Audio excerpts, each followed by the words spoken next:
Welcome back, warrior. Today we're going back to something ancient, something that's always been available to us, even when nothing else feels steady, and that is nature. When your mind is spiraling or your energy feels chaotic, grounding in nature brings back the now, back to your body and back to truth. It helps center you. So, why does this matter? Your nervous system wasn't built for constant noise, blue light, or scrolling. Nature helps regulate stress, lower cortisol, and calm your overactive mind. Not because it tells you to slow down, but because it shows you how. Think of it like plugging your body back into the Earth's charger. You're reconnecting to something more steady than fear and more timeless than overwhelm. So here's a simple practice I use whenever I feel anxious, disconnected, or honestly overstimulated. I call it the warrior grounding practice. So step one is get outside. Even if it's just a little patch of grass,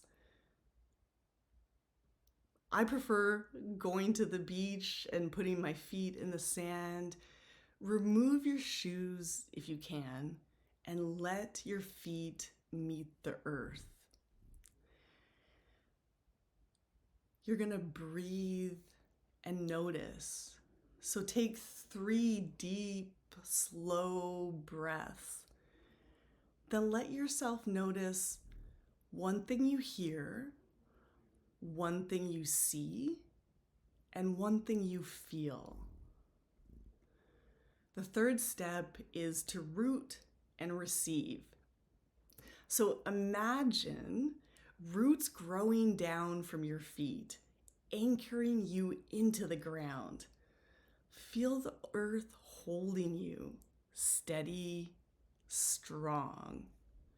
Now whisper or think to yourself, I am rooted, I am held, I am here. Let's practice that again. I am rooted, I am held, I am here. Even if you practice this for 3 minutes, it can help reset your entire system. So this week, give yourself one grounding moment in nature, even if it's brief. And then journal on this. What shifts in my body and mind when I step outside and slow down? What does the earth teach me about stillness and strength? When you forget who you are, let the earth remind you. You're not just thinking mind or a rushing body. You are spirit in form, steady, grounded, rooted in something greater. And that warrior is unshakable.